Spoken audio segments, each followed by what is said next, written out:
Hello students, आपका स्वागत है आपके अपने यूट्यूब चैनल बायोलॉजी एडुटेनर में। आज बात करेंगे फोटोसिंथेसिस की। ठीक है, इससे पहले हमने डाइजेशन रेस्पिरेशन के वीडियोस बना रखे हैं। ठीक है, तो अभी तक ह्यूमन फिजियोलॉजी हम आपको पढ़ा रहे थे, ये 10th का फर्स्ट चैप्टर है।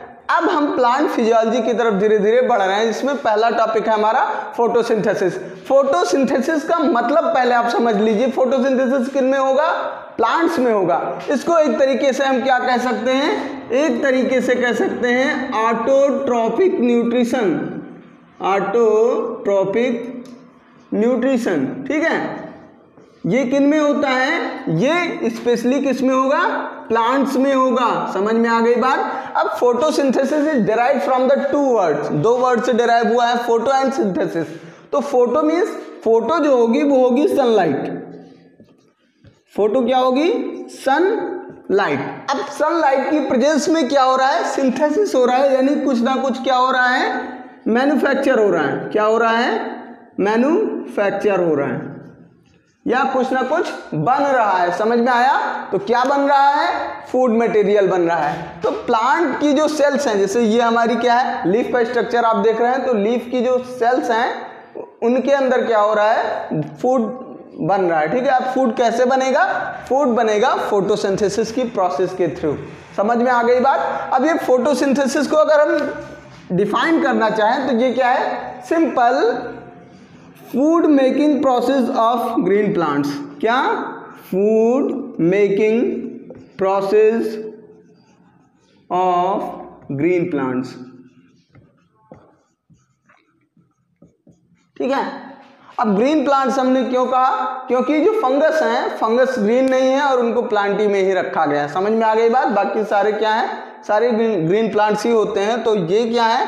ग्रीन प्लांट्स के थ्रू फूड मेकिंग प्रोसेस को क्या कहते हैं? फोटोसिंथेसिस कहते हैं। किसकी प्रेजेंस में हो रहा है? सनलाइट की प्रेजेंस में हो रहा है। पूरी प्रोसेस में क्या हो रहा है ये देख लीजिए। पूरी प्रोसेस में ये हो रहा है कि सनलाइट की प्रेजेंस में से, ये आपकी क्या है? सनलाइट है। अब ये किस फॉर्म में आएगी? ये फोटॉन के फॉर्म में आएगी। किस फॉर्म में आएगी? फोटॉन के फॉर्म में आएगी। इसको कैप्चर कौन करेगा? ग्रीन सेल्स जो होती हैं, ग्रीन सेल्स, प्लांट्स की जो ग्रीन सेल्स होंगी वो कैप्चर करेंगी। समझ में आया? ग्रीन सेल्स के अंदर होता है क्लोरोप्लास्ट। क्या होता है? क्लोरोप्लास्ट होता है। और इसी क्लोरोप्लास्ट के अंदर एक पिगमेंट होता है क्लोरोफिल। यही क्लोरोफिल जो है क्या करेगा? यही क्लोरोफिल फोटोसिंथेसिस प्रोसेस में हेल्प करता है। अब फिर से एक बार हम आपको रिकॉल कराए दे रहे हैं। Food making process of the green plants in the presence of sunlight. ठीक है, सनलाइट के प्रेजेंस में ग्रीन प्लांट्स के फूड मेकिंग प्रोसेस को क्या कहते हैं? फोटोसिंथेसिस कहते हैं। ठीक है, कहाँ पे हो रहा है? लीफ के अंदर जो ग्रीन सेल्स हैं, ठीक है, उनके अंदर हो रहा है। ग्रीन सेल्स के अंदर क्या होगा?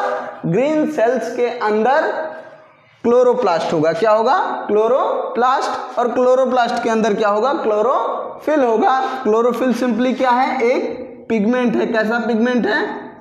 ग्रीन पिगमेंट है। और इसी ग्रीन पिगमेंट की प्रेजेंस में क्या हो रहा है? फोटोसिंथेसिस प्रोसेस हो रही है। समझ में आ गई बात? अब फोटोसिंथेसिस जो है, फोटोसिंथेसिस दो फेज में होती है, एक डार्क रिएक्शन और एक लाइट रिएक्शन। ठीक है, तो वो डिटेल में आप फर्स्ट ईयर में पढ़ेंगे। अभी के लिए इतना जानिए कि प्लांट्स की जो सेल्स हैं उनमें फूड मटेरियल जो बन रहा है वो सनलाइट की प्रेजेंस में बन रहा है। अब केवल सनलाइट से काम हो जाएगा ऐसा भी नहीं है। ठीक है, उसके साथ साथ और भी चीजें इसेंशियल होती हैं। ठीक है, और भी चीजें वो क्या है? जैसे मान लीजिए सेल्स के अंदर फूड मटेरियल को बनना है, ठीक है, तो उसके लिए इनको चाहिए कार्बन डाइऑक्साइड। क्या चाहिए? कार्बन डाइऑक्साइड और साथ साथ में वाटर। तो कार्बन डाइऑक्साइड ये कहाँ से लेंगे? एटमॉस्फेयर से लेंगे। कहाँ से लेंगे? एटमॉस्फेयर से। और वाटर जो है, वाटर ये सिंपली जमीन से ले लेंगे। ठीक है, तो कार्बन डाइऑक्साइड और वाटर ये दो चीज़ें मिल करके किसकी प्रेजेंस में? सनलाइट की प्रेजेंस में। किसकी प्रेजेंस में? सनलाइट की प्रेजेंस में by the help of the green pigment that is called chlorophyll. ठीक, अब देखो कार्बन डाइऑक्साइड और वाटर दोनों मिले सनलाइट की प्रेजेंस में कार्बन डाइऑक्साइड वाटर यहाँ ऑलरेडी प्रेजेंट है, ठीक है। सनलाइट आएगी यहाँ पे, फोटॉन के फॉर्म में सनलाइट आएगी और उसको कैप्चर कौन करेगा, यही क्लोरोफिल पिगमेंट। समझ में आ रही है बात? तो ये कैप्चर करेगा और इसको कन्वर्ट किस में कर देगा, कन्वर्ट कर देगा ग्लूकोज में, यानी C6H12O6, इसको कहेंगे ग्लूकोज। ये क्या है, ये बन गया फूड मटेरियल। किसका फूड मटेरियल, प्लांट का। समझ में आया? कार्बन डाइऑक्साइड और वाटर की मदद से सनलाइट की प्रेजेंस में by the help of chlorophyll pigment बना क्या, फूड मटेरियल, जिसको कहेंगे प्रोडक्ट ऑफ द फोटोसिंथेसिस। यानी फोटोसिंथेसिस का पर्पज क्या था, भोजन बनाना था, फूड मेकिंग का काम करना था फोटोसिंथेसिस में, तो भोजन बन गया, फूड बन गया। कैसे बना, कार्बन डाइऑक्साइड और वाटर की हेल्प से सनलाइट की प्रेजेंस में क्लोरोफिल पिगमेंट उसमें इन्वॉल्व रहेगा। किस लिए, ये लाइट को कैप्चर करने के लिए इन्वॉल्व रहेगा और करेगा क्या, ग्लूकोज बना देगा और यहाँ फोटोसिंथेसिस प्रोसेस खत्म हो गई, ठीक है। इसके साथ साथ इसका कुछ बाई प्रोडक्ट भी बनता है, यानी कि फोटोसिंथेसिस के बाद ऑक्सीजन गैस जो होती है वो रिलीज होती है कहाँ पे, एटमॉस्फेयर में। तो ये ओवरऑल आपका क्या हो गया, ये ओवरऑल फोटोसिंथेसिस हो गया, ये आपका रिएक्शन है, ठीक है। अब फिर से एक बार हम आपको डेफिनेशन यहाँ से बनाते हैं। Synthesis of the food material, किसकी सिंथेसिस हो रही है, सिंथेसिस हो रही है फूड मटेरियल की। यहाँ से डिफाइन करिए आप, यहाँ से आप क्या करेंगे, डिफाइन करेंगे, एक सेकेंड। तो यहाँ से आप डिफाइन कैसे करेंगे, synthesis of the food material, क्या, synthesis of food material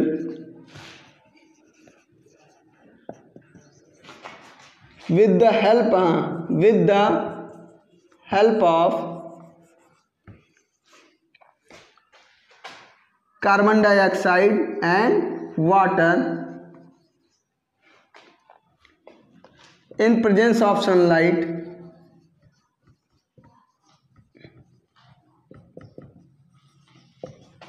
by the cells of green plant. ठीक है, क्लियर है, विजिबल है, ठीक है, कोई दिक्कत तो नहीं है। तो यहाँ पे CO2 और water, synthesis of the food material with the help of, synthesis of the food material with the help of CO2 and water in presence of sunlight by the cells of green plant. समझ में आ गया?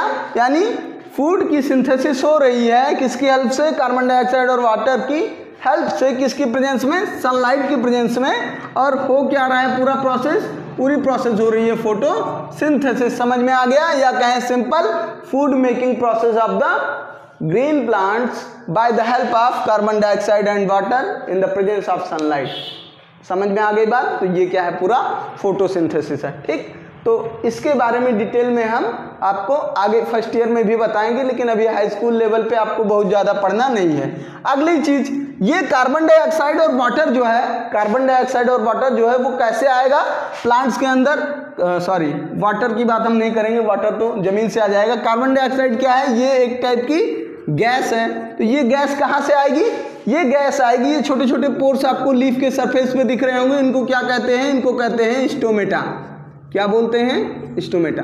अब ये stomata क्या है, they are responsible for the gaseous exchange. ये किसके लिए रिस्पॉन्सिबल होते हैं, गैसियस एक्सचेंज के लिए रिस्पॉन्सिबल होते हैं। अब गैसियस एक्सचेंज में ऑक्सीजन निकलेगी फोटोसिंथेसिस प्रोसेस के बाद और कार्बन डाइऑक्साइड ली जाएगी। वो किसके थ्रू होगा, स्टोमेटा के थ्रू होगा। ये क्या होते हैं, गार्ड सेल से मिलकर बने हुए होते हैं। ये और ये आपकी क्या है, ये हैं गार्ड सेल्स, ठीक है। तो इन्हीं गार्ड सेल से क्या होता है, स्टोमेटा बना होता है। और इसको क्या कहते हैं, इसको कहते हैं स्टोमेटल पोर। क्या कहते हैं, स्टोमेटल पोर। क्लियर?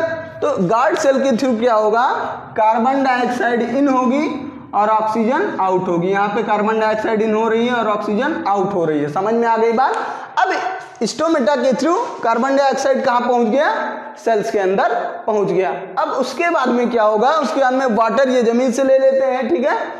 तो उसके बाद में फिर सनलाइट इनको ड्यूरिंग द डे टाइम, अब ये फोटोसिंथेसिस की प्रोसेस दिन में ही हो रही है, क्यों, सनलाइट की प्रेजेंस में होनी, ठीक है।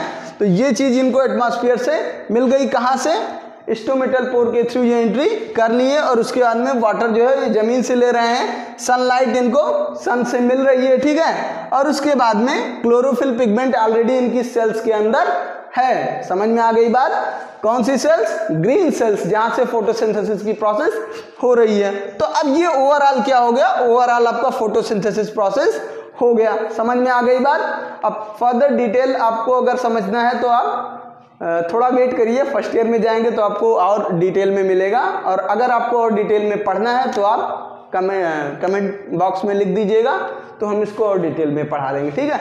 अगर ये वीडियो अच्छा लगा है आपको तो आप इस वीडियो को लाइक कर दीजिए, और हमारे चैनल को अभी तक आपने सब्सक्राइब नहीं किया है तो सब्सक्राइब भी कर लीजिए। पिछले वीडियो जो हमने बनाए ह्यूमन फिजियोलॉजी के, जैसे डाइजेशन इन ह्यूमन बीइंग और रेस्पिरेशन प्रोसेस, ठीक है, ह्यूमन रेस्पिरेटरी सिस्टम, तो वो करीब करीब 10-12 वीडियोस हैं। अगर उनको आप देख लेते हैं तो ये चैप्टर आपका बहुत आसानी से समझ में आ जाएगा। हम सीक्वेंस में बना रहे हैं, 9th और 10th के फुल कंटेंट सीबीएसई और आईसीएसई बोर्ड के आपको मिलेंगे, ठीक है। तो फिर से मैं एक बार कह रहा हूँ, चैनल को सब्सक्राइब कर लीजिए, अभी तक आपने सब्सक्राइब नहीं किया है, और वीडियो को लाइक कर दीजिए। Thank you.